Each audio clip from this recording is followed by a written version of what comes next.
आज मैं आपको एक ऐसे बादशाह का वाकया सुनाने जा रहा हूं जिसे सुनकर आपको बहुत हैरत होगी। जिस बादशाह ने अपने बेटे की पैदाइश पर खुशियां मनाई, जश्न मनाया और खुशी की इंतहा ना रही।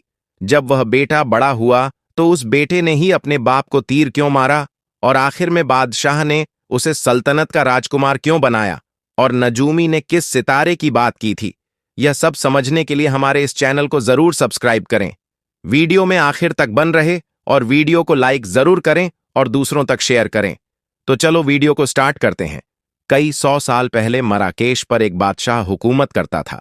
उसका एक बेटा था। जब यह बच्चा पैदा हुआ, बादशाह की खुशी की इंतहा न रही। उसने फौरन अपने नजूमी को बुलाया ताकि वह बताए कि शहजादे की किस्मत में क्या लिखा है।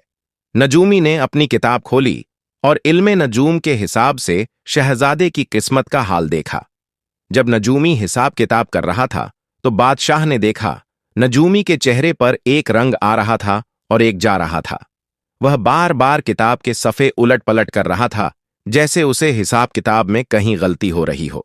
जब काफी देर गुजर गई और वह कुछ न बोला तो बादशाह के सब्र की इंतहा न रही। इसने पूछा, जल्दी बताइए, हमारे बेटे की किस्मत में क्या लिखा है? बुरी खबर है बादशाह सलामत, आप नहीं सुने तो अच्छा है। नजूमी ने अर्ज किया, मगर बादशाह ने इसरार किया और बोला, मैं अपने बेटे की किस्मत का हाल जानकर रहूंगा ताकि अगर वह किसी मुसीबत में गिरफ्तार होने वाला हो तो मैं उसे बचा सकूं। कम से कम यह तो बताइए कि उसे किस चीज से खतरा है बादशाह सलामत। अगर आप जानना चाहते हैं तो सुनिए। पहला खतरा तो यह है कि आपके बेटे को शेर खा जाएगा, और अगर वह किसी तरह शेर के पंजे से बच निकला तो उसके बाद वह होगा जो मैं बताना नहीं चाहता।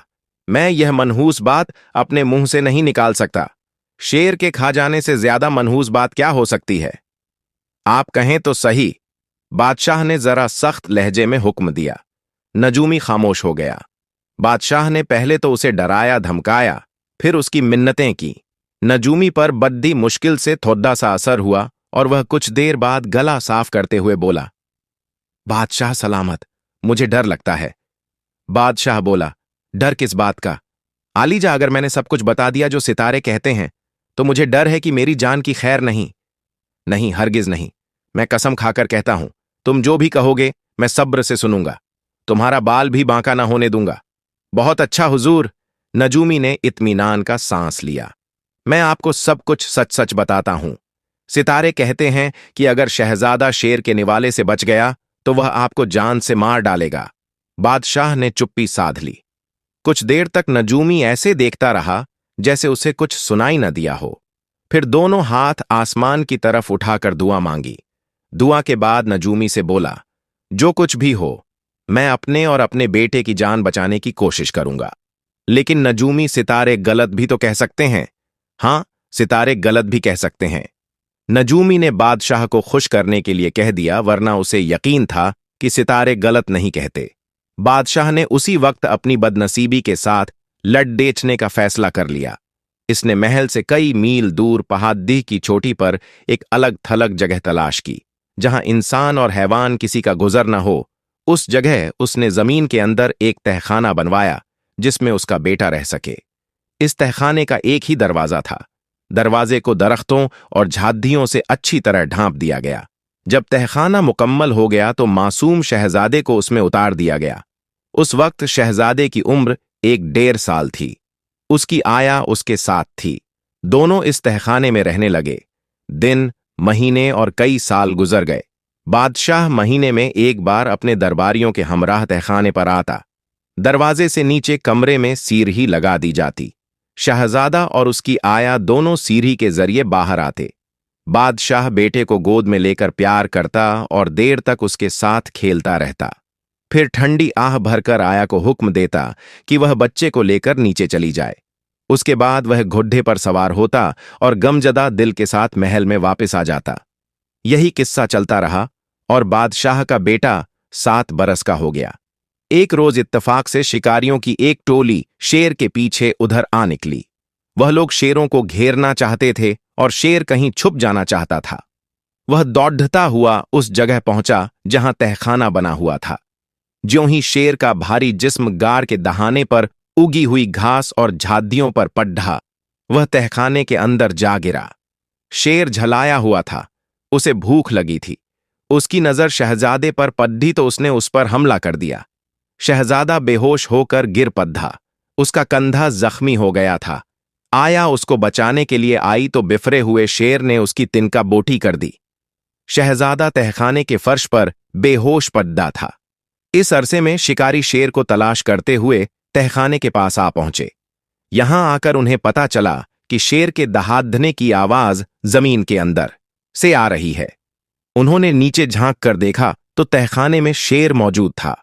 उन्होंने शेर पर पत्थरों की बारिश कर दी, यहां तक कि उसे जान से मार दिया। फिर उन्होंने रस्से की सीढ़ी बनाई और बड़ी होशियारी से तहखाने में उतर गए। तहखाने की बनावट और सजावट देखकर शिकारी बहुत हैरान हुए। तहखाने में कई कमरे थे और हर कमरे में कीमती कालीन बिछे हुए थे। छतों पर फानूस लटक रहे थे। कमरों को इतने कीमती सामान से सजाया गया था कि पहली ही नजर में पता चल जाता था कि यह किसी शहजादे का घर होगा। शिकारी हर जगह की तलाशी ले रहे थे और जो कुछ उठा सकते थे उसको ले जाने के लिए बांध रहे थे। अचानक उनको एहसास हुआ कि औरत तो मर चुकी है, मगर बच्चे में अभी सांस बाकी है और वह बेहोश पड़ा है। वह सामान के साथ साथ बच्चे को भी साथ ले गए। इस तरह 7 बरस का शहजादा शिकारियों के यहां पहाड़ों में रहने लगा। उसने यहां घुड़सवारी सीखी और जानवरों का शिकार करने में महारत हासिल की। इन शिकारियों में अच्छे बुरे की तमीज न थी, इसलिए वह बाज औकात काफिलों पर हमला करके उन्हें लूट लेते और माल मवेशी हाँक कर ले जाते। इन सब कामों में बादशाह का बेटा इनके साथ होता। शिकारियों के साथ रहकर वह भी इन जैसा लापरवाह और जिस्मानी तौर पर मजबूत हो गया था। वह नहीं जानता था कि वह कौन है और कौन इसके मां बाप हैं। वह तो शिकारियों में शिकारी था और लुटेरों में लुटेरा। एक रोज शाम के वक्त शहजादा और उसके दूसरे साथियों ने एक काफिले पर हमला किया। उस वक्त शहजादे की उम्र 21 वर्ष की हो चुकी थी। इत्तफाक से यह काफिला भी सियारों से खूब लैस था। काफिले वालों ने डाकुओं का डटकर मुकाबला किया। खूनी जंग हुई। शहजादा जख्म खाकर बेहोश हो गया। अगली सुबह जब उसे होश आया तो वह तन्हा था। काफिले का कहीं नामो निशान न था और उसके साथी भी कहीं नजर नहीं आ रहे थे। वह सबके सब मारे गए थे, यह अंदाजा लगाना मुश्किल था। शहजादा हिम्मत करके उठा। उसके जख्मों से खून रिस रहा था और पूरा जिस्म फोड़े की मानिंद दुख रहा था। शहजादे ने इधर उधर नजर दौड़ाई तो दूर दूर तक उसे कोई नजर न आया। आखिर हिम्मत करके वह उस रास्ते पर चलने लगा जिधर से एक दिन पहले वह और उसके साथी आए थे। उसका ख्याल था कि इस तरह शायद वह अपने साथियों से जा मिले। अभी वह ज्यादा दूर नहीं गया था कि उसे एक शख्स मिला जो किसी खजाने की खोज लगा रहा था। ये खोजी भी अजीब किस्म के लोग होते हैं, पगले से दीवाने से। लेकिन इनमें एक खास बात होती है, वह यह कि ये लोग अपनी धुन के पक्के होते हैं और छुपे हुए खजानों की तलाश में जंगल जंगल सहरा सहरा घूमते रहते हैं। बाज लोग तो उनको मुलाजिम रख लेते हैं। इन लोगों की मुहिम में बड़ी खतरनाक होती है। दबे पांव खजाने को निकालने के लिए उन्हें जमीन को दूर तक खोदना पड़ता है और जमीन खोदते खोदते यह पाताल तक पहुंच जाते हैं। इनमें से बाज को दोबारा इस दुनिया में आना नसीब नहीं होता और बाज अपनी अक्ल खो बैठते हैं। खजानों के खोजी ने शहजादे को रोककर पूछा, कहां जा रहे हो? कहीं नहीं, शहजादे ने जवाब दिया। कहां से आए हो? जमीन के अंदर से। और फिर इनकी कतारें एक पत्थर से टकराई। एक बहुत बड़ी सी चक्की की मानिंद था। दोनों ने खूब जोर लगाकर पत्थर को एक तरफ हटाया तो नीचे एक कुआं नजर आया। फौजी ने एक मजबूत सा रस्सा शहजादे की कमर में कसकर बांध दिया और मोमबत्ती जलाकर उसके हाथ में थमा दी और बोला, इस कुएं में उतर जाओ। मैं रस्से को हौले हौले डील देता जाऊंगा। जब कुएं की तह में पहुंच जाओ तो आवाज देना, मैं टोकरी लटका दूंगा। मेरा ख्याल है कुएं में इतना सोना है कि हमने 10-12 टोकरियां भी खींच लीं तो सारी उम्र किसी की जरूरत नहीं रहेगी। खोजी के कहने के मुताबिक शहजादा कुएं में उतर गया। खौफ के मारे उसका दम निकल रहा था। मोमबत्ती को जलाए रखना जरूरी था, वरना अंधेरे कुएं में कुछ नजर न आता। पेंदे पर पांव लगते ही शहजादे ने खुदा का शुक्र अदा किया। कुएं में पानी नहीं था, पानी की जगह सोना भरा हुआ था। शहजादे ने जोर से कहा, सोना है।